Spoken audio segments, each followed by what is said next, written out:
오늘 고난 주일 이제 시작을 하는 설교인데 제목 같이 읽어보겠습니다. 시작. 자신의 아들 안에서 자기를 내어주신 하나님. 한번 읽을까요? 시작. 자신의 아들 안에서 자기를 내어주신 하나님. 로마서 3장 23절에서 28절입니다.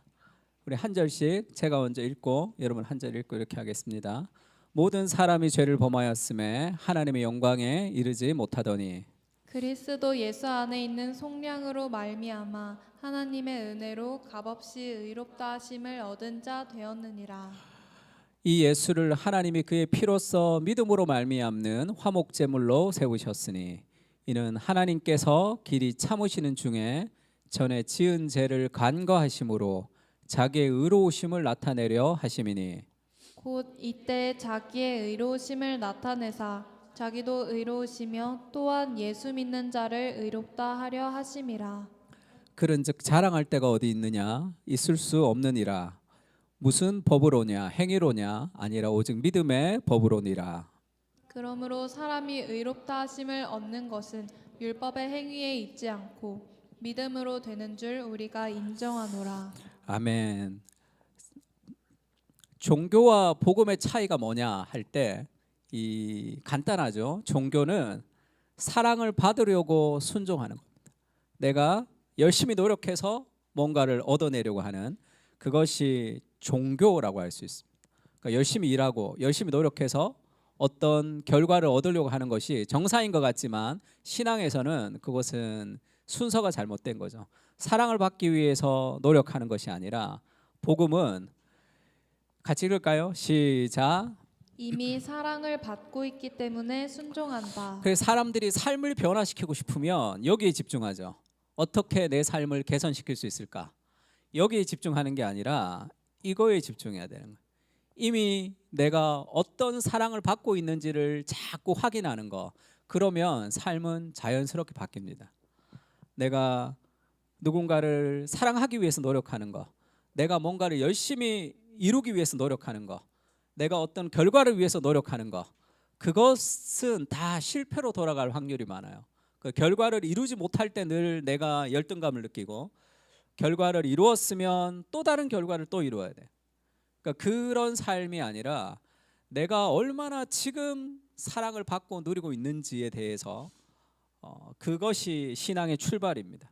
그러니까 그리스도께서 우리를 위해서 목숨을 버리셨다라는 것이 어떤 의미인지를 먼저 누리는 것이 그것이 중요하죠. 제가 이번 주에 본 책 중에 우리 임영규 목사님이라고 대체 왜 나를 사랑하세요라는 책이 있습니다. 책 참 감동적으로 봤는데 이 책에 이런 내용이 나와요. 나에게 좋아하는 여학생이 생겼어요. 좋아하는 사람에게 어떻게 다가가야 하는지를 몰랐습니다. 그냥 바보 중학생이었어요. 그래서 사랑을 받고 싶어서 서툴렀던 내가 사랑을 받고 싶어서 선택한 도구는 주전자 뚜껑이었다는 거예요. 좋아하는 여자애가 생겼습니다. 근데 어떻게 다가가야 될지 어떻게 표현해야 될지 모르는 거예요. 근데 어느 날 옆에 있는 애가 주전자 뚜껑을 가지고 이 바닥을 끼익 이렇게 소리를 낸 거예요. 그러니까 모든 애들이 다 주목하잖아 거기에. 아, 주전자 뚜껑이면 주목하겠구나 그렇게 생각해서 주전자 뚜껑을 걔 옆에서 빡 끌었다는 거예요. 온갖 쌍욕으로 주목을 다 하죠. 그래서 사랑을 받고 싶었는데 내가 어떻게 사랑을 받는지를 몰랐다는 거예요. 그래서 주전자 뚜껑을 갖고 계속 이렇게 끌은 거죠. 그래서 자매의 마음을 얻을 수 없다는 거 우리가 다 아는데 비슷하죠. 대부분의 사람들은 삶을 열심히 왜 살아가냐면 사랑을 받고 싶어 합니다. 그래서 주전자 뚜껑같이 계속 끌고 있는 거예요. 사랑받지 못하는 삶을. 이효리라는 가수 있죠. 이효리가 그렇게 얘기했어요. 꿈이 뭐냐 이렇게 얘기할 때 내 진짜 꿈은 진짜로 사람을 사랑하는 거다 이렇게 얘기해. 정말 사람을 사랑하는 게 꿈이다 이렇게 얘기했어요. 그러면서 내가 우리 남편을 정말 사랑하나? 내가 정말 나를 정말 사랑한 적이 있나? 나 자신조차 내가 진짜 사랑한 적 있나? 그러면서 이렇게 얘기했어요. 내 필요에 의해서 말고 내가 의지하는 거 말고 모두를 진짜 사랑하고 싶은데 불가능한 일일 수도 있을 것 같다 이렇게 얘기하죠. 불가능한 일이죠. 왜냐하면 내가 뭔가를 사랑하려고 아무리 노력해도 그것이 안 되기 때문에 그렇습니다. 출발을 어디서부터 해야 되냐면 내 안에 사랑이 없다는 것으로부터 출발해. 내가 할 수 없다는 것으로부터 출발해야 돼요.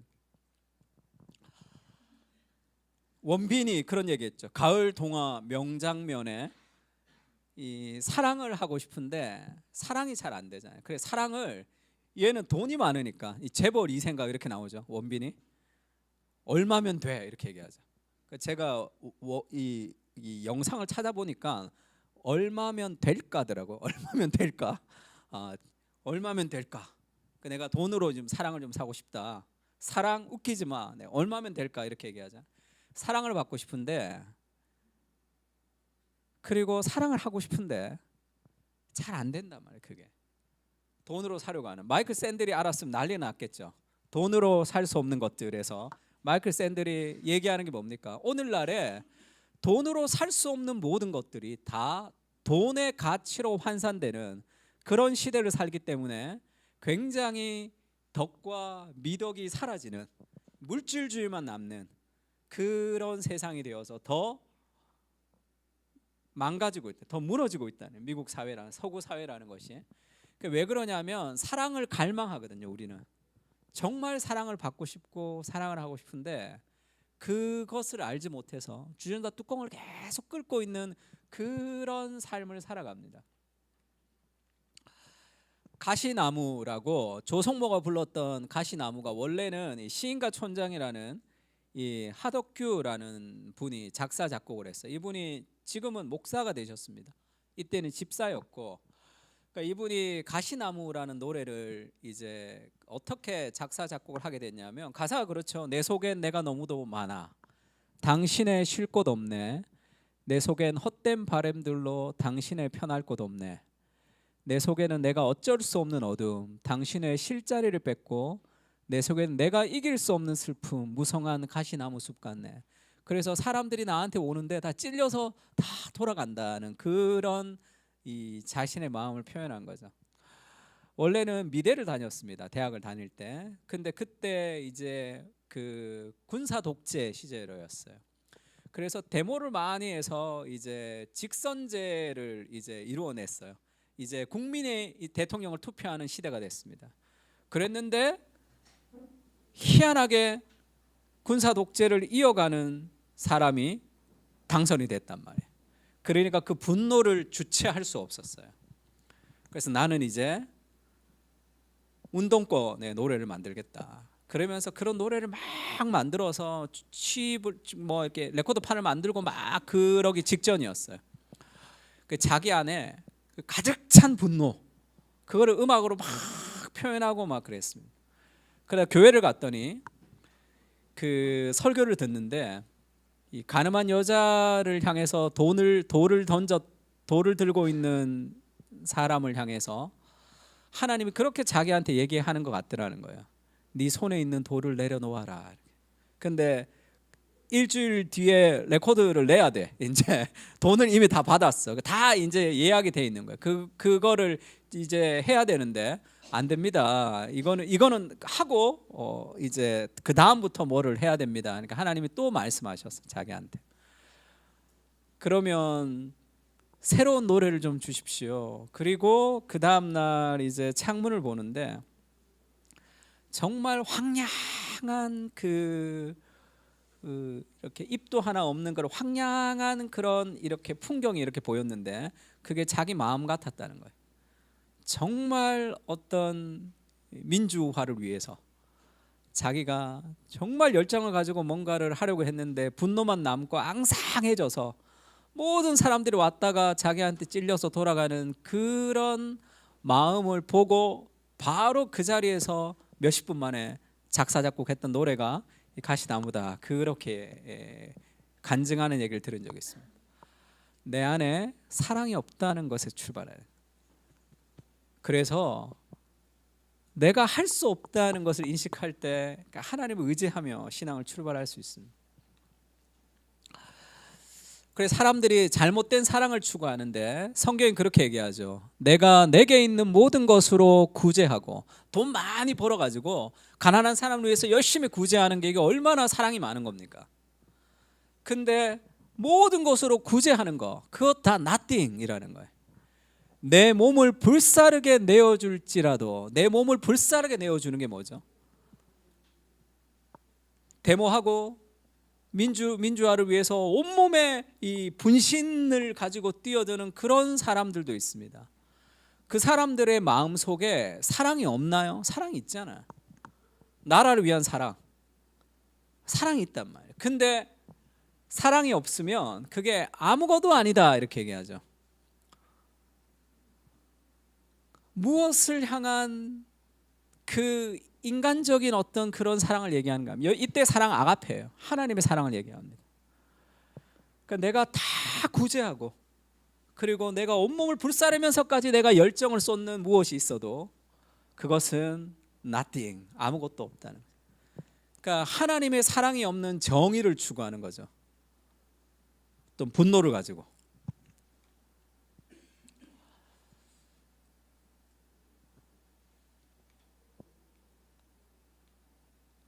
사진 하나 빠진 것 같은데.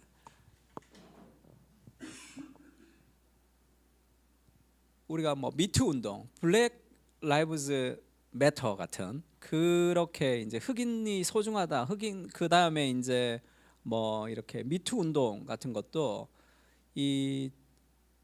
이전에 눌렸던 것을 다시 뭔가를 회복시키는 좋은 운동이기도 하죠. 그러나 문제는 그 안에 누군가를 향한 증오와 분노가 있는 거죠.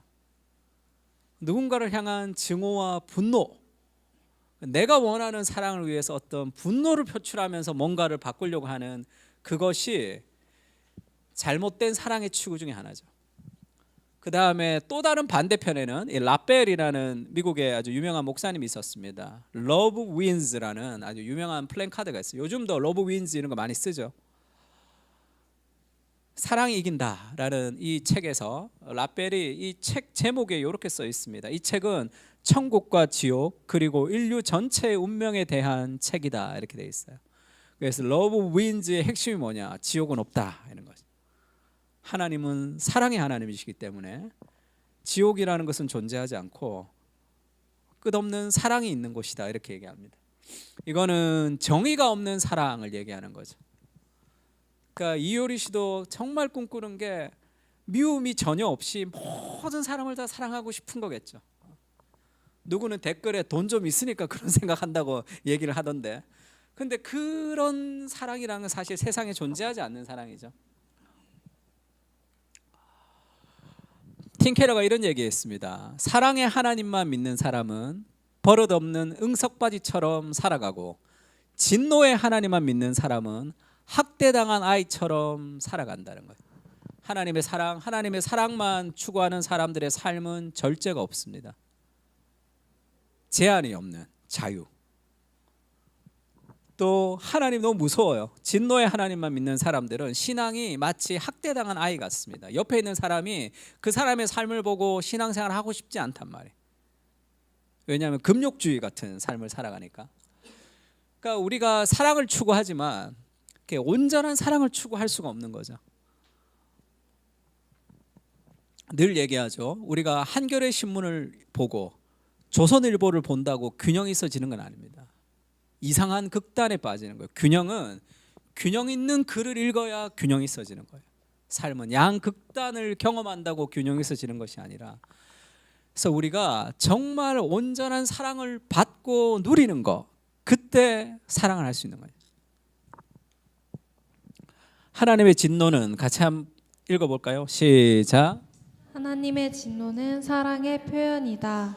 하나님은 우리와 같은 분노를 통해서 사랑을 표출하지 않습니다. 사랑과 공의의 균형이 이 그리스도의 십자가인데, 하나님의 진노는 사랑 안에 있는 진노인 거죠. 예수의 가난한 사람들이라는 책이 있습니다. 하워드 셔먼이 쓴 책인데 우리 김학인 선생님 동생이 편집했던 책이에요. 예, 한 권씩 다 사면 좋을 것 같습니다. 예, 책이 굉장히 좋아요. 여기서 이 흑인 하워드 셔먼이 이제 흑인 이제 사역자인데 이제 흑인들에 대해서 이제 그런 여러 가지 어렵고 힘든 상황에서 어떻게 신앙생활을 해야 되는가에 대해서 글을 썼습니다. 여기서 아주 재밌는 표현이 나오는데 자기가 어릴 적에 자기 할머니가 성경을 읽어주는데 바울 서신은 안 읽어준 거예요. 복음서만 읽어주고 구약은 읽어줬는데 바울 서신은 절대 안 읽어주는 거예요. 왜 바울 서신을 읽어주지 않습니까? 그러니까 이 구절 때문인 거예요. 바울 서신에 보면 종들아 두려워 떨며 성실한 마음으로 육체의 상전에게 순종하기를 그리스도께 하듯 하다라는 이 구절을 가지고 이 사람이 옛날 사람이니까 그 옛날 노예 제도를 찬성하는 이 백인 교회에서 이 구절을 가지고 노예 제도는 성경적이다 이렇게 가르쳤거든요. 그러니까 흑인들은 이 구절을 싫어하는 거예요. 그래서 그 바울 서신을 아이들한테 이렇게 안 읽어주는 거죠. 성경은 노예제도를 찬성하는 것이 아닙니다. 이게 노예제도를 찬성하라는 것이 아니라 그 속에서 어떻게 살아가야 되는가를 보여주는 거죠. 이제 여기서 나오네. 이런 분노의 방식. 그러면 어떻게 해요? 이 흑인으로서 우리가 어떻게 이 백인 사회, 백인의 이 강압을 우리가 승리해야 되는가 할 때 하지 말아야 될 행동 중에 하나를 증오라고 얘기합니다. 증오. 제가 그 미국에 갔는데 그 같이 운전해 주는 어떤 집사님이 계셨어요. 그래서 제가 그분 차를 타고 이렇게 갔는데 차를 좀 어디다 주차를 해놨는데 그 미국 백인이랑 그렇게 좀 실랭이가 붙었습니다. 그랬더니 이분이 쭉 내리고 확 이렇게 하시더라고요. 확 싸우는 거예요. 내가 좀 놀랐습니다. 저한테 그렇게 얘기했어요. 여기서는 이렇게 안 하면 무시당한다는 거예요. 그래서 확 해줘가지고 이런 일을 못하게 해줘야 된다. 이제 그렇게 얘기하시더라고요. 그런 방식이 우리가 쉽게 생각하는 방식이죠. 그런 증오의 방식으로 문제가 해결되지는 않는 거죠.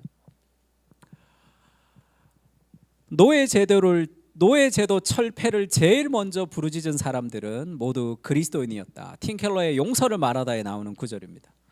이 정의를 부르짖는 그리스도인들은 사랑의 하나님이 계셔서 이웃을 우리 자신같이 사랑하라고 명령하셨다고 믿었죠. 하나님의 진노는 사랑의 하나님이 인간에게 서로를 향한 그리고 그분을 향한 사랑을 정당하게 요구하시는 표현이죠. 하나님의 분노는 궁극적 사랑 때문이며 그래서 그분의 사랑은 종종 진노로 표현됩니다. 흑인을 강압하는 백인을 향한 증오를 가지고 문제를 해결해야 되는 것이 아니라 이웃을 사랑해야 된다는 하나님의 말씀의 왜곡에 대한 순종으로서의 반대가 돼야 되는 거예요. 그래서 하나님의 진노는 짜증나는 분노가 아닙니다. 레베카 피폿이 그렇게 얘기했어요. 사랑하는 사람이 마약을 남용해서 파멸로 빠지고 있을 때 우리는 어떻게 하는가? 점잖게 받아주기만 해야 하는가? 그들과 함께 있으면 화가 치솟는다. 너희가 어떤 문제를 자초하고 있는지 모르겠어? 참 사랑은 우리를 파멸로 몰아가는 기만과 거짓과 죄에 대항하죠. 사랑은 분노와 떼어낼 수 없다 할 때 사랑하는 사람이 마약을 하고 있을 때 우리가 그걸 그냥 두지 않잖아요. 사랑은 분노와 같이 가는데 그 사람을 향한 분노가 아니잖아요. 그 사람을 향한 사랑인데 그 사람을 힘들게 하는 기만과 거짓과 악과 그 모든 잘못된 것들을 향한 분노죠.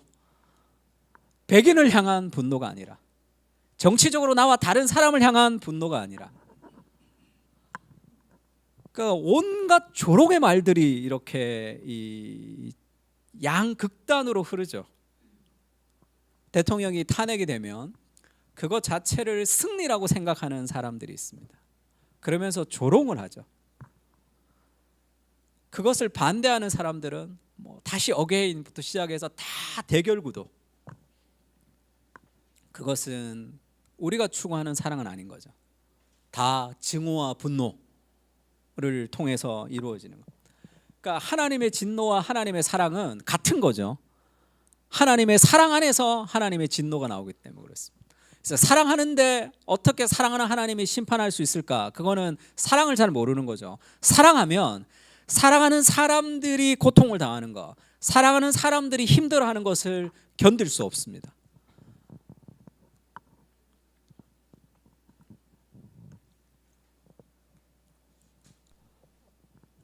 죄를 지으면 박탈당하는 권리가 있죠. 어떤 죄를 지으면 감옥에 가야 됩니다. 그러면 그가 누려야 될 권리를 박탈당하는 거죠. 이것은 죄의 결과이며 하나님의 심판의 결과이죠. 짜증과 분노로 심판하는 것이 아니라 진리에 대한 사랑에서 나오는 심판입니다. 너가 내 율법 어겼어? 요거 화가 확 나가지고 하나님이 나 율법 어겼으니까 한 대 맞아봐. 이런 분노로 하나님이 심판하시는 것이 아니라 하나님의 율법을 어기는 그 자체가 심판이 머물러 있는 거예요. 중력의 법칙을 어기면 다리가 부러지는 것과 똑같습니다. 하나님의 말씀대로 살지 못할 때 가지는 심판이라는 것은 사법적 심판 같은 거예요.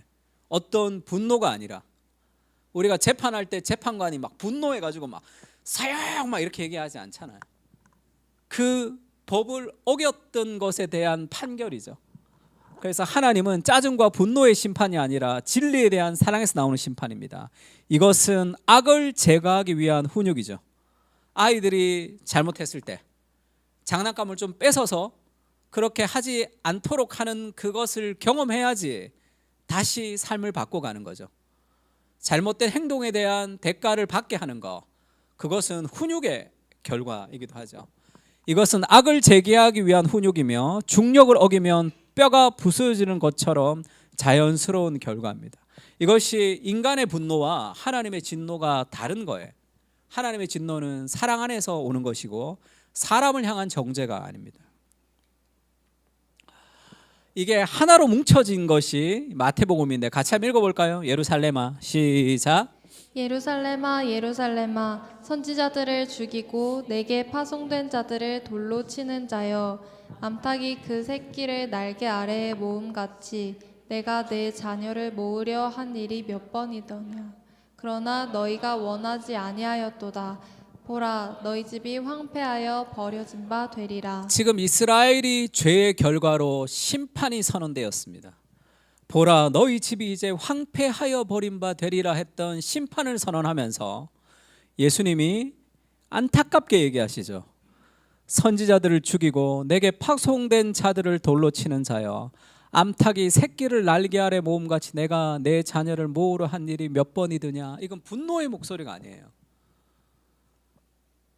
그 사랑과 안타까움이 있지만 그 죄에 대한 형벌이 동시에 있는 거죠.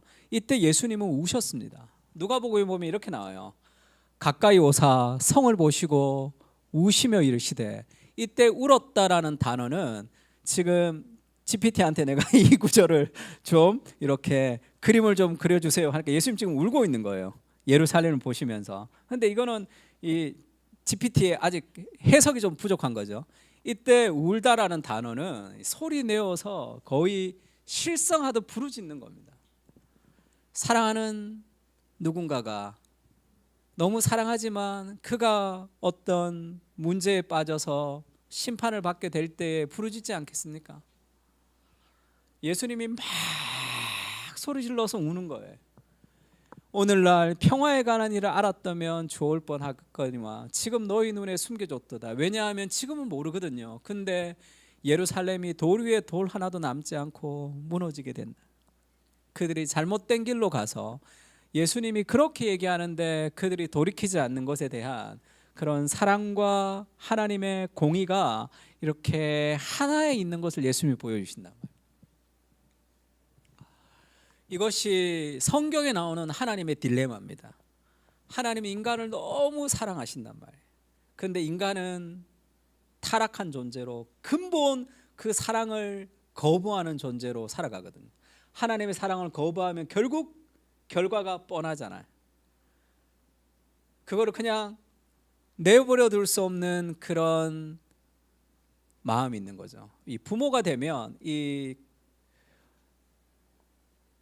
필립 얀 씨가 내가 알지 못했던 예수라는 책에서 어떤 부모님 얘기를 하는데, 자기는 죄악을 계속 저지르는 상황에서 하나님이 이스라엘을 사랑하시는 것이 잘 이해가 되지 않았다, 그렇게 얘기를 해요. 근데 어떤 딸이 막 계속 방황합니다. 가출하고 어떤 남자랑 살고 막 그렇게 이제 방황하는 딸을 가진 아버지가 계속 그 딸을 향해서 이제 그 얘기를 하잖아요. 그러면서 그 필립 얀 씨한테 그렇게 얘기했어. 그 딸이 잘못된 길로 가면 갈수록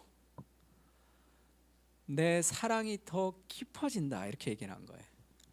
그 얘기를 들으면서 필립 얀 씨가 그렇게 얘기했습니다. 아, 내가 왜 하나님의 사랑을 이해하지 못했는지를 알았다는 거예요. 머리로만 이해하려 해서 잘 안 됐다. 그러면서 사랑이란 원래 그런 거다, 이렇게 썼습니다. 사랑은 원래 그런 거예요. 죄악으로 가면 갈수록 가슴이 미어지는 이 더 큰 사랑이 있는 거죠. 그 하나님 안에도 이 두 가지 딜레마가 있다는 것을 성경에는 잘 보여줍니다. 특히 구약에는 굉장히 강하게 보여줘요. 에스겔서에 그렇게 얘기하죠. 내가 어찌 악인이 죽는 것을 조금인들 기뻐하랴. 하나님의 심판에는 그런 증오와 분노와 속시원함이 있지 않습니다. 하나님은 악인이 죽는 것을 기뻐하지 않아요. 하나님의 형상인 모든 사람이 다 회개하고 돌아오기를 하나님이 원하신단 말이에요. 악인이 죽는 것을 기뻐하지 않는데 악인은 그 길로 가야 된단 말이에요. 그리고 호세아서에도 이렇게 얘기합니다. 너희의 큰 악으로 말미암아 베델이 이같이 너희에게 행하리니 이스라엘 왕이 새벽에 정령 망하리로다. 이스라엘이 망할 것이다. 이스라엘은 그들의 죄로 망하게 될 것이다. 그렇게 심판을 선언합니다. 이 공의의 하나님의 그런 법적 선언이죠. 그리고 그 다음에 조금만 내려오면 또 이런 구절이 있어요. 같이 읽을까요? 에브라임이여, 시작. 에브라임이여 내가 어찌 너를 놓겠느냐 이스라엘이여 내가 어찌 너를 버리겠느냐 내가 어찌 너를 아드마같이 놓겠느냐 어찌 너를 스보임같이 두겠느냐 내 마음이 내 속에서 돌이키어 나의 긍휼이 너를 불붙듯 하도다. 구약에 보면 특히 예언서에 하나님은 뭐라 그럴까요? 약간 정신 나간 미친 사람처럼 막 횡설수설하는 그런 모습이 있어요. 죄악을 반드시 심판할 것이다 해놓고 여기는 갑자기 또 내가 어찌 너를 뭐 놓겠느냐 막 그러다가 또 그들을 심판을 선언하다가 뭐 내가 너를 거친 들로 데리고 가서 계유해서 뭐 어쩌고 저쩌고 막 횡설수설하는 그런 모습이 보이거든요. 출애굽기도 마찬가지죠. 이스라엘이 다시 애굽으로 돌아가고 싶어 했습니다. 왜 우리를 구원했냐? 그러면서 모세에게 돌을 던지려고 했죠. 하나님이 이 백성을 심판하겠다. 이 백성을 쓸어버리겠다. 모세가 하나님께 기도하죠. 하나님, 그러면 사람들이 뭐라고 하겠습니까? 이 백성 여기서 광야에서 죽이려고 출애굽했다고 하지 않겠습니까? 아브라함의 하나님, 이삭의 하나님, 야곱의 하나님, 하나님의 언약을 기억하십시오. 그리고 기도했더니 하나님이 뜻을 돌이키셨다. 그렇게 표현을 하죠. 그러니까 마치 하나님이 막 이 분노하는 철없는 어른 같고 모세가 성숙한 아이 같은. 그래서 하나님 막 달래요. 모세가 그렇게 화내지 말고 모세 얘기 듣고 맞네, 내가 잘못 생각했네, 분노를 막 바꾸고 그런 식으로 막 표현이 된다. 이게 신인 동성론이라고 그러죠. 하나님을 인간의 성품으로 기록되어서 표현하는 문학적 방식입니다. 신인 동형론은 하나님을 인간의 형태로 표현하는 거죠. 여호와의 얼굴을 비추시고 할 때 얼굴이 어디 있어요? 하나님의 은혜를 우리에게 받는다는 문학적인 표현이죠. 여호와의 손이 나타나서, 하나님의 손이 쑥 나타나는 게 아니잖아요. 하나님이 능력을 베풀으셨다는 뜻입니다. 예수님은 하나님의 우편 보좌에 계시다 할 때 그 하늘에 의자가 떠 있고 이렇게 생각하면 안 됩니다. 하나님이 영이신데 우편이 있고 좌편이 어디 있어요? 그거는 하나님의 통치를 가리키는 문학적인 표현의 방식이죠. 하나님이 질투하신다, 하나님이 뜻을 돌이키신다, 하나님이 후회하신다, 이런 표현은 하나님을 인간의 성품으로 하나님의 거룩함을 드러내는 문학적인 방식입니다. 그러면 그 본문에서 그 하나님의 분노와 하나님의 용서 사이에 모세의 중보를 통해서 우리에게 보여주고 싶은 하나님의 메시지가 뭡니까? 인간은 반드시 심판을 받아야 되는데 한 사람 중보자를 통해서 하나님의 분노가 해결된다는 그리스도의 그림자를 보여주는 거예요. 인간은 반드시 심판을 받아야 되는데 그것을 대신한 중보자 한 사람, 그래서 이 고라 자손이 일어나서 너만 하나님 음성 듣냐, 우리도 하나님 음성 듣는다 그러면서 모두가 다 동일한 위치에 있고 싶어서 반란을 일으킵니다. 그때 하나님이 아론의 쌍난 지팡이를 내면서 오직 아론을 선택하죠. 왜죠? 중보자는 오직 한 명이거든요. 한 사람의 중보자를 통해서 하나님께 나아가는 것을 보여준단 말이에요. 그러니까 하나님 안에 이 딜레마, 인간을 너무 사랑하지만 죄악 가운데 빠져있는 그 인간을 구원하셔야 되는 그 하나님의 딜레마가 있는 거예요. 그것을 해결하기 위해서 그리스도가 인간이 되셔서 이 땅에 오셔서 우리를 대신해서 하나님의 심판을 받으시면서 우리를 살리시는 하나님의 방식을 하나님이 채택하신 거죠. 유호준 교수님이 쓰신 책 중에 예레미야서에 대한 묵상집 제목이 인간의 죄에 고뇌하시는 하나님 이렇게 표현했습니다. 예레미야를 정말 잘 표현한 거죠. 왜냐하면 예레미야서에 보면 저런 표현이 많거든요. 예언서는 다 그렇습니다. 그래서 우리가 예언서를 잘 안 읽죠. 왜 안 읽냐면 무슨 말인지를 잘 모르겠어. 이게 하나님의 말인지 이 사람의 말인지 선지자의 말인지 헷갈린단 말이에요. 하나님이 이랬다 저랬다 막 심판했다가 막 울다가 막 웃다가 울다가 막, 그러니까 이게 도대체 무슨 말인지 파악이 안 되는 그런 표현들이 많습니다. 인간의 죄에 고뇌하시는 하나님을 성경의 문학을 통해서 그대로 다 드러내는 거예요. 구약을 읽으면 하나님이 참 힘드시겠다, 하나님이 뭔가 지금 해결되지 않는 그런 문제를 계속 갖고 지금 이 구약을 계속 진행하고 있다, 이런 느낌을 받는단 말이에요. 하나님의 마음은 인간의 죄로 인해 찢어지는 듯한 고통을 느끼시며 동시에 그들을 향한 사랑을 멈출 수 없는 갈등 속에 계십니다. 이 사랑과 공의의 긴장 속에서 하나님의 고뇌는 더욱 깊어집니다. 이게 서문에 나오는 말입니다. 우리는 잘 모르죠. 그냥 죄 가운데 살기 때문에. 근데 하나님의 마음 속에 있는 그 딜레마죠. 철없는 아이처럼 살아가는 거예요. 부모가 생각하는 그 많은 생각들을 알지 못하기 때문에 철없는 아이가 자기 것만 고집하는 어떤 그런 모습으로 등장하죠. 그래서 하나님의 해결책입니다. 같이 읽을까요? 시작. 안에서 자신을 주시는 하나님. 그래서 자신의 아들 하나님이신 예수 그리스도를 죄 없는 인간으로 보내셔서 우리의 죄에 대한 심판을 그리스도께서 심판을 받으시고, 그리고 우리를 사랑하시는 그 하나님의 방식을 하나님이 채택하셔서 십자가는 참 희한한 하나님의 지혜가 그 속에 담겨져 있습니다. 우리가 오늘 읽었던 본문이죠. 모든 사람이 죄를 범하였음에 하나님의 영광에 이르지 못했다는 거예요. 다 죽어야 됩니다. 다 심판을 받아야 되는 거예요. 그리스도 예수 안에 있는 속량으로 말미암아 하나님의 은혜로 값없이 의롭다 하심을 얻은 자 되었느니라.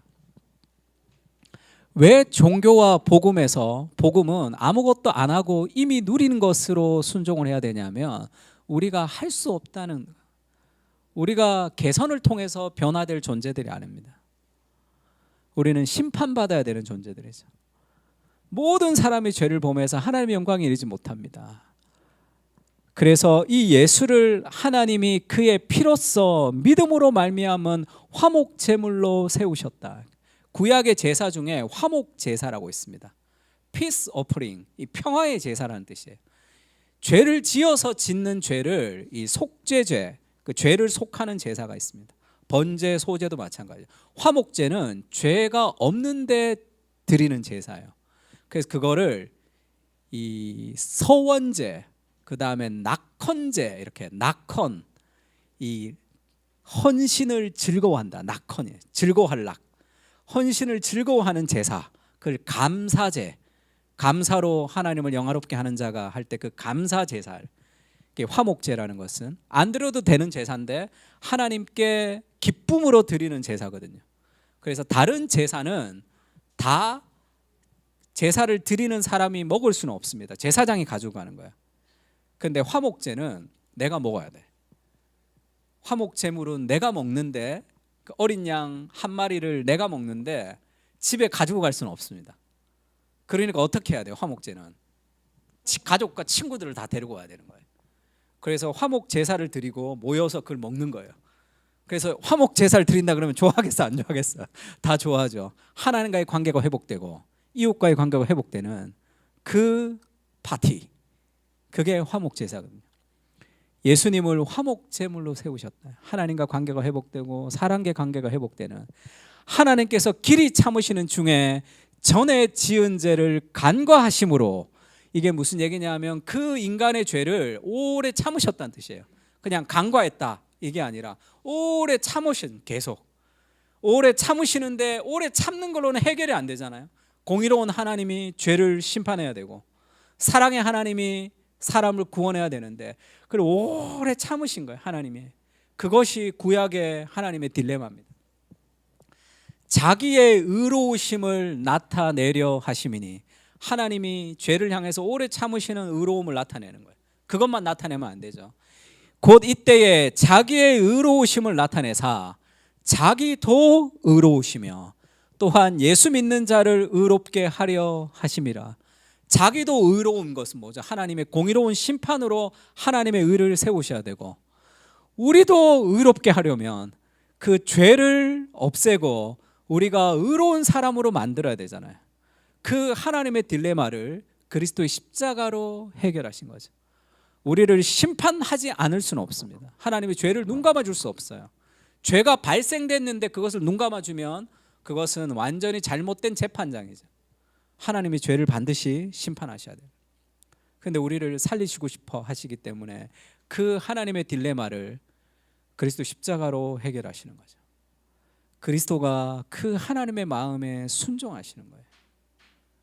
내가 인간으로 죽어 그들을 구원하겠다는 그 마음을 가지고 하늘의 보좌를 버리고 예수님이 이 땅에 내려오신 거죠. 누가복음에는 이런 표현이 있습니다. 같이 읽을까요? 시작.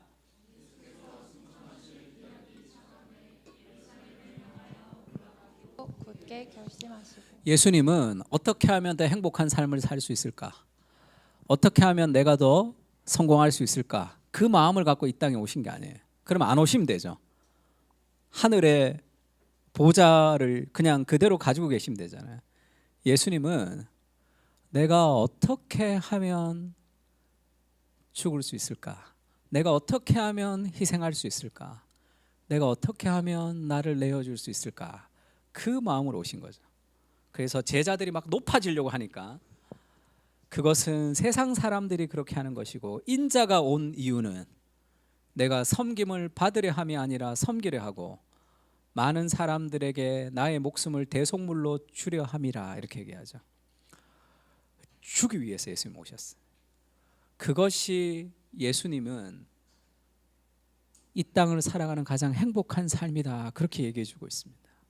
그래서 우리도 자기 십자가를 지고 나를 쫓으라 할 때 인생을 뭔가를 얻으려고 하는 인생이 아니라, 그것은 하늘의 공급이 끊어졌을 때 그런 거죠. 경쟁을 통해서 뭔가를 얻으려고 하는, 너를 내어주는. 근데 왜 못 내어주죠? 완전한 사랑과 충만이 있다는 것을 알지 못하기 때문이죠. 사랑이라는 것은 나를 희생하는 기쁨입니다. 그때 진정한 사랑의 기쁨을 누릴 수 있어요. 그래서 예수님이 예루살렘으로 올라가기를 굳게 결심하시고 왕으로 올라가시죠. 왕으로 올라가시는데 예수님이 나귀 새끼를 타고 올라가십니다. 그러니까 대통령으로 이제 누가 취임을 하는데 티코 타고 이렇게 쭉 가라. 티코도 아니에요. 경운기 타고 이렇게 막 가는 거랑 비슷한 거예요. 뭔가 더 고급스러운 차를 타고 말을 타고 대관식을 예루살렘으로 해서 호산나 호산나 사람들이 외치죠. 그거는데 예수님이 나귀 새끼를 타고 이렇게 간다. 너무 어울리지 않는 왕의 등극과 전혀 어울리지 않는 모습으로 예수님이 올라가시죠. 그는 근본 하나님의 본체이시지만 하나님과 동등됨을 취할 것으로 여기지 아니하시고 오히려 자기를 비워서 종의 형체를 가지사 사람들과 같이 되었고 사람의 모양으로 나타나사 자기를 낮추시고 죽기까지 복종하셨는데 십자가에 죽으심이라. 왜죠? 우리를 사랑했기 때문에 그랬습니다. 사랑은 자기를 내어줄 수 있는 거예요. 자기를 포기할 수 있는 거예요. 그게 정말 행복이에요. 그러기 위해서는 하나님이 그렇게 우리를 사랑했다는 사랑을 기억해야 되는 거죠. 제가 오늘 목사님 뵙고 왔는데 몇 주 전에 고목사 폭삭 쏘가수다를 반드시 보라고, 그거는 목회 매뉴얼이라고, 자기는 2번 벌써 이미 정주행했다 그러더라고요. 제가 2주 지나서 정말 맘먹고 내가 이거 다 보고 다시 만나자고 내가 할 얘기가 많다. 정말 마음먹고 2주 동안 봤는데 딱 한 편 1시간 봤습니다. 도저히 시간이 안 돼. 근데 그런 얘기를 이렇게 그 사랑을 받으면 사람이 변한다는 거예요. 이 사람 혹시 누군지 아십니까? 드웨인 존슨. 만약에 누가 운전을 했는데 누가 확 끼어들었어요. 그러니까 빵 울려서 당신 거기 서 이랬는데 드웨인 존슨이 내린다고 생각해 보세요. 그러면 그냥 막 이렇게 그냥 도망가야 되는 그런 사람이죠. 이런 드웨인 존슨이 이런 사진이 있습니다. 누가 드웨인 존슨 얼굴에다가 잘 안 보이는데 물감을 막 칠해 놓은 거예요. 어떤 생각이 듭니까? 아, 저 사람 죽었다 이런 생각이 들잖아요. 드웨인 존슨이 얼굴에 막 수염이랑 물감을 막 칠했다. 자기 딸이 이렇게 막 칠하는 거예요. 막 칠하면 맞아 죽을 것 같은데 막 칠하죠. 이런 사진도 있습니다.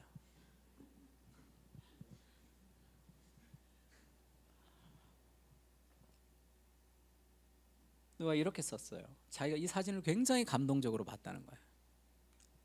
사랑하면 광대가 되는구나. 사랑을 하면 하인이 되는구나. 사랑을 하면 장난감이 되고 나무가 되는 거죠. 사랑하면 자신을 내어줄 수 있는 거예요. 그러니까 뭐 이거 쓰고 드웨인 존슨이 여기 막 얼굴 막 그렇게 하고 막 왜 그렇죠? 딸을 사랑하기 때문에 자기를 낮추는 거잖아요.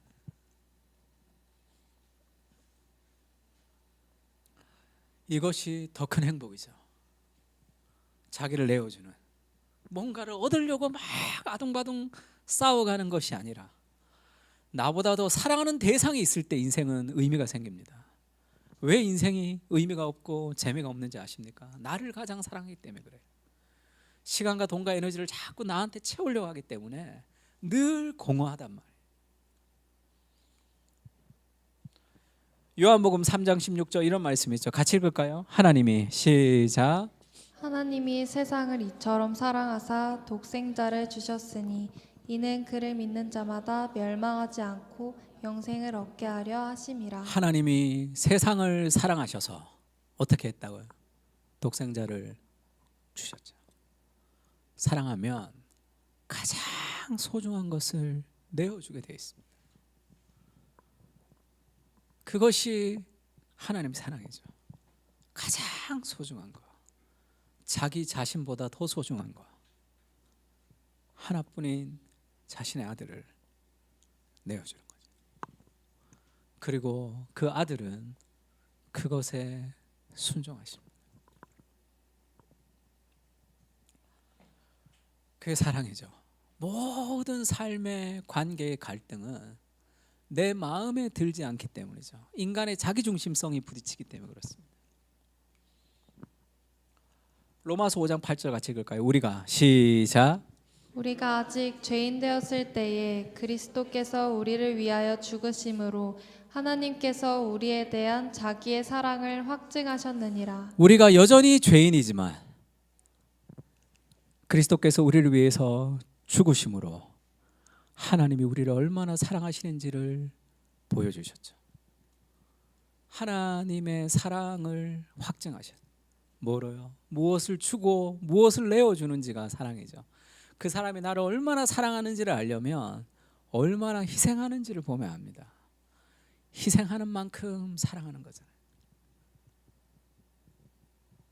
희생하고 싶지 않아서 갈등을 일으키는 거 아닙니까?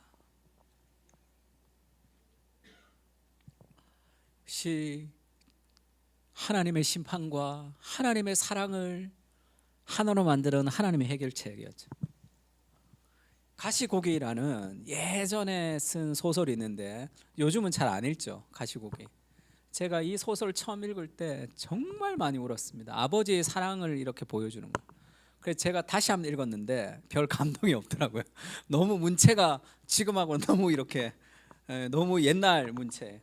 이 가시고기라고 이 엄마는 이혼을 했습니다. 이혼해서 다른 남자랑 살고 아버지랑 아들이 사는데 아들이 이제 병이 걸렸어요. 병이 걸렸는데 이 아들이 이제 그 이식을 해야 되니까 골수 이식을 해야 되는데 그 아버지가 돈이 없단 말이에요. 그래서 각막을 팔아가지고 이제 그걸 하고 나중에는 이제 그 아들 이식을 시키고 자기가 간암으로 이렇게 죽는 그런 스토리예요. 그러면서 이제 이 영화도 있고 막 연극도 있고 막 이랬어요. 근데 그 장면 중에 이렇게 동화책을 읽어주는 데 있는 동화책 중에 가시고기라는 이 고기가 있는데 이 고기는 이제 엄마는 없고 그 아빠가 이제 그 새끼 가시고기를 지키려고 이렇게 늘 이렇게 지키고 있대요. 그래서 온갖 위험으로부터 다 방을 해서 고기가 크면 걔들을 간답니다. 그냥 크면 가고 그 다음에 그 아빠 고기는 그냥 죽는 그런 스토리를 이제 그렇게 읽어주면 이 그 병원에 있던 애가 우리 아빠 같다 뭐 이런 장면이 있어요. 그런 스토리였습니다. 이 비슷한 얘기가 이 존 큐라는 영화도 그렇죠. 옛날 영화인데 덴젤 워싱턴이 나온 영화입니다. 그러니까 우리나라 이 포스터에는 권총이 없어요. 이렇게 권총 없는 그냥 존 큐인데 이게 미국에는 그대로 이제 권총이 있죠. 이 존 큐도 마찬가지죠. 이 자기 아들이 심장 이식을 해야 돼요. 그러니까 지금 이게 뭐랄까 미국의 그 의료 제도가 잘못됐다는 것도 막 드러내주는 그런 영화죠. 근데 이제 심장 수술하려면 이제 대기자 명단을 이렇게 올려야 되는데 돈을 내야 되는 거예요. 그게 우리나라 돈으로 1억 5천만 원을 내야 됩니다. 그래야 대기자 명단을 올려줄 수 있는 거예요. 돈이 없잖아요. 그러니까 애를 퇴원시키라 그래요. 병원에서. 그러니까 자기 아내가 그렇게 얘기하죠. 돈을 구해와야 된다. 뭐라도 좀 해요. 이렇게 얘기한다. 뭐라도 좀 해라. 막. 그래서 존 큐가 권총을 들고 병원에 점령하죠. 병을 다 점령해가지고 이제 사람들을 위협하면서 문을 다 걸어 잠그고 이제 자기 애를 그 명단으로 올려라. 그러면서 사람들을 위협하기도 하고 그러면서 여기 있는 사람들 다 공짜로 치료해라 막 이런 얘기를 하고 그래서 막 대치 상태 경찰과 막 대치 상태에 있는데 존 큐의 스토리가 알려지면서 의료보험에 대한 여러 가지 억눌렸던 사람들이 존 큐를 막 응원합니다. 다 응원하고 경찰은 또 존 큐와 협상하겠다고 해놓고 암살범을 보내거든요. 그것도 들통나서 사람들이 더 분노하고 그러니까 존 큐는 막 인기가 올라가고 뭐 경찰이 대치하는 막 그런 상황이 막 있어요. 그때 이제 애 심장을 수술해야 되는데 그 심장이 자기랑 딱 맞는 거예요. 자기 심장이랑 자기 아들 심장이랑 맞습니다. 그래서 의사한테 지금 나를 수술해라 이렇게 얘기해요. 의사가 그렇게는 안 된다. 권총을 여기다 탁 댑니다. 나 지금 죽으면 내가 쏴서 죽으면 그럼 하면 되지 않냐. 그렇게 해서 의사를 몰아서 이제 그 자기 심장을 이제 이식하려고 준비를 다 갖춰요. 이게 마지막 장면 애랑 이제 마지막에 이렇게 옵니다. 탁 오는데 대사도 얘가 그렇게 거의 애가 힘이 없는데 아빠 새 심장 가지고 왔어 이렇게 얘기해요. 그러니까 가지고 왔다 내가 가지고 왔고 너 엄마 말 잘 듣고 뭐 이런 얘기 하죠. 막 엄마 말 잘 듣고 뭐 해라 못된 짓 하지 말고 착한 짓 해라 뭐 이렇게 내가 언제나 너와 함께 있다. 여기 네 심장 안에 내가 있을 거다 이렇게 얘기하고 수술을 하려고 하는데 사고가 생겨가지고 심장이 딱 생기는 어떤 그런 스토리. 딱 죽으려고 하는데 이제 딱 생기고, 그래서 이 존 큐가 이제 막 환영을 받으면서 나와서 재판을 받죠.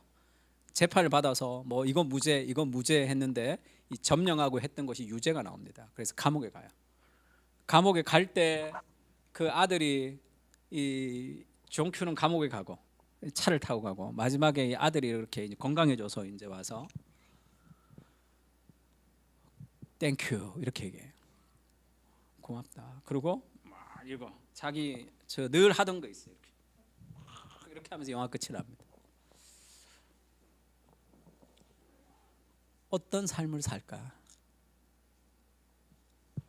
만약에 그 아버지가 죽어서 자기의 심장을 준 거라면, 그것에 대한 고마움이 있다면 어떤 삶을 좀 살아갈까요? 복음이란 게 그런 거죠. 그리스도가 우리를 위해서 자신을 주셨다.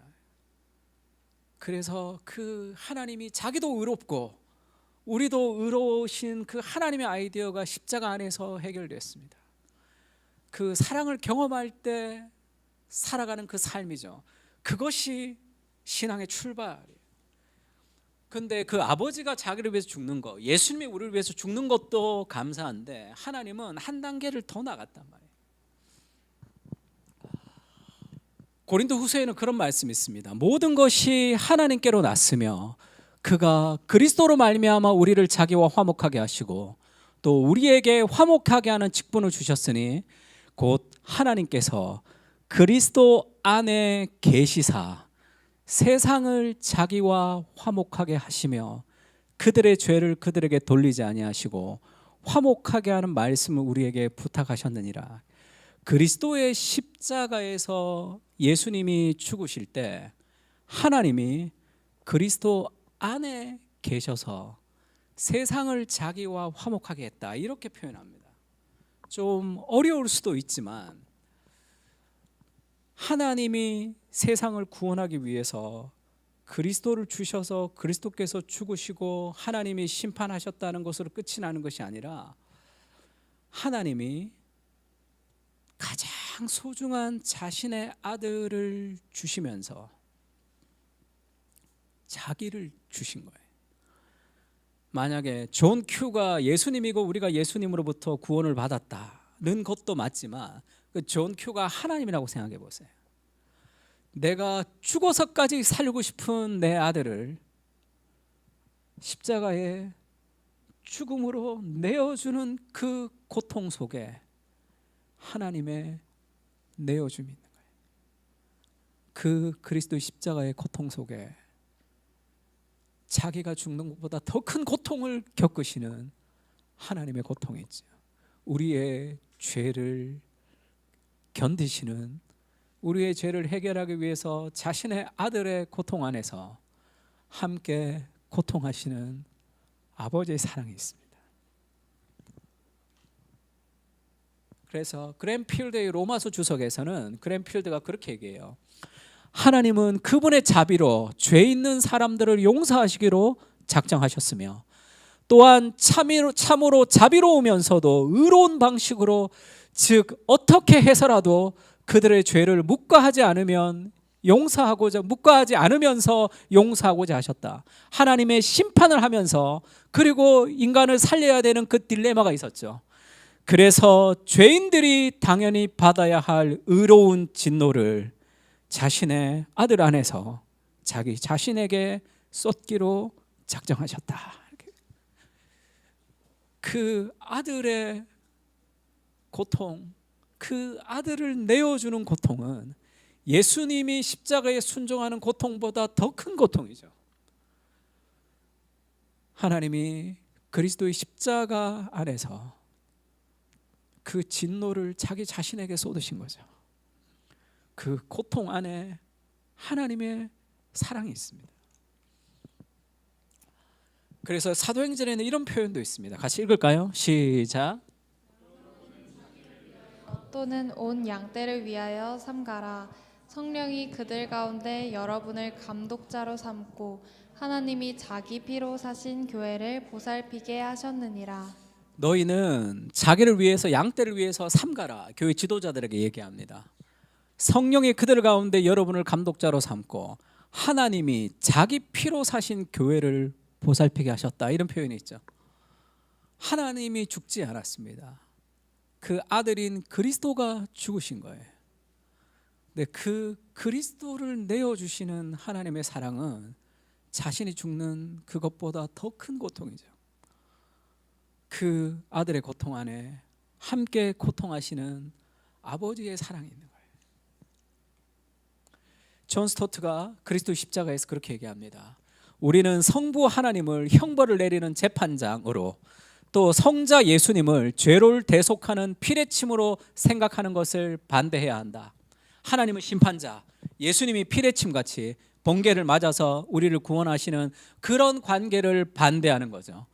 왜냐하면 십자가에 달리신 인간이 되신 하나님은 독립된 제3자가 아니라 하나님과 떨어진 예수님만이 아니라 성부의 영원한 아들로서 그 본질상 성부와 하나이신 분이시기 때문이다. 하나님은 그분의 아들을 주시면서 자신을 주셨기 때문이다.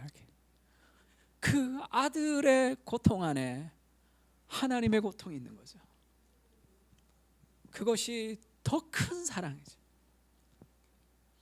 신약 성경은 하나님의 주도적 행동에 강조점을 둡니다.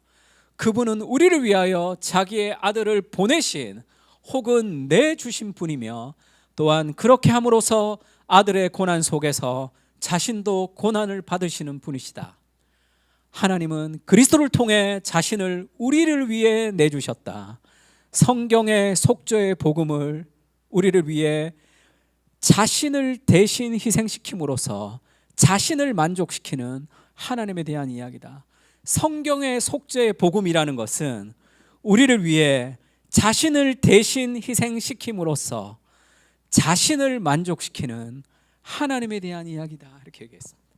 하나님의 딜레마를 그리스도를 통해서 해결하시는데 그 하나님의 딜레마를 하나님이 그리스도를 통해 자신을 희생하시면서 해결하시는 거죠.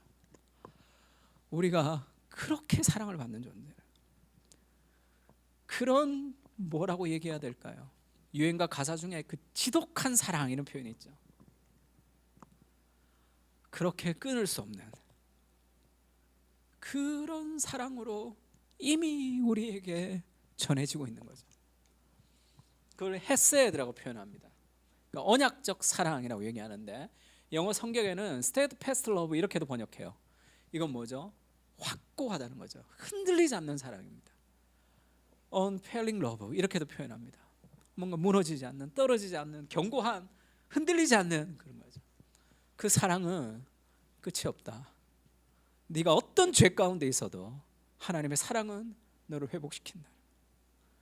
너를 살리기 위해서 그 하나님이 자신의 아들을 내어주는 그 고통 속에서 함께 고통하신 완전한 사랑이 있는 거죠. 폭삭소가 수다에 제가 짤 영상을 가지고 왔는데 목사님 다 보지도 않으면서 설교해도 됩니까? 누가 그래가지고 제가 검증을 받았어요. 이미 다 본 자매한테 물어봤습니다.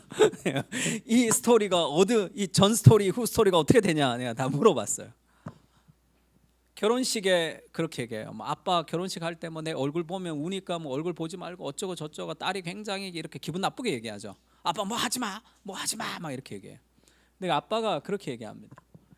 이 제목이 그렇죠. 인생의 모든 빠꾸를 허락해 준 사람, 그물이 되어 준 아빠야. 힘들면 다시 돌아와라. 그런 얘기를 하죠. 대사가 있었는데 까먹었습니다. 힘들면 빠꾸하라 뭐 이런 거겠죠. 야, 힘들면 다시 돌아와라. 오카는 목사님 돌아가시고 나서 누가 이제 오카는 목사님에 대해서 이제 그 글을 쓰는데 그 십몇 년 비서했던 그 자매가 글을 썼습니다. 그 자매가 제일 오래 목사님 비서를 했어요. 그러다가 결혼을 하고 선교사로 나갔습니다. 그러니까 목사님도 거의 딸처럼 생각했던 자매가 이제 선교 나가는 거죠.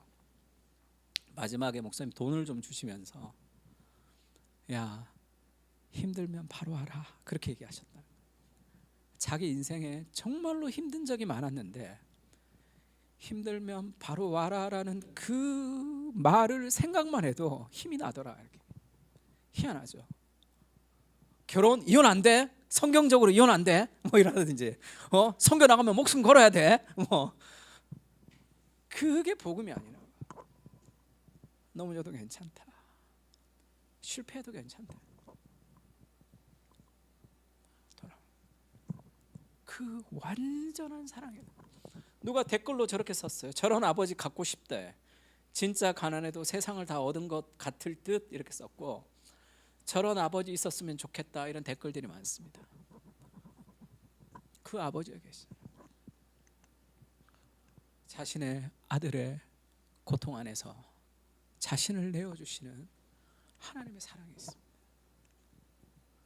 그 완전한 사랑을 우리에게 주시는 거죠. 복음이라는 것은 야 넘어져도 괜찮다. 너희 안에 착한 일을 시작하시니가 그리스도 예수의 날까지 이루실 줄을 우리가 확신하노라. 그 사랑이 승리하는 것. 그 완전한 안정감과 자유함을 가지고 신앙이 출발하는 겁니다. 바울이 그렇게 얘기하죠. 로마에서 하나님의 사랑을 받고 성도로 부르심을 받은 모든 자에게 하나님 우리 아버지와 주 예수 그리스도로부터 오는 은혜와 평강이 있기를 원하노라. 하나님 아버지와 주 예수 그리스도로부터 오는 은혜와 평강. 그리스도 십자가 안에서를. 마지막으로 로마서 같이 한번 읽어봅시다. 그런즉 시작.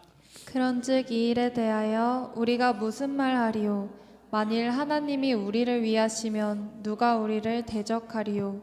자기 아들을 아끼지 아니하시고 우리 모든 사람을 위하여 내주신 이가 어찌 그 아들과 함께 모든 것을 우리에게 주시지 아니하겠느냐? 우리 삶의 용기가 어디서 있습니까? 이 일에 대하여 무슨 말을 하리요? 만일 하나님이 우리를 위하시면 누가 우리를 대적하리요? 자기 아들을 아끼지 아니하시고 우리 모든 사람을 위하여 내어주시니가 어찌 그 아들과 함께 모든 것을 우리에게 주지 아니하겠느냐?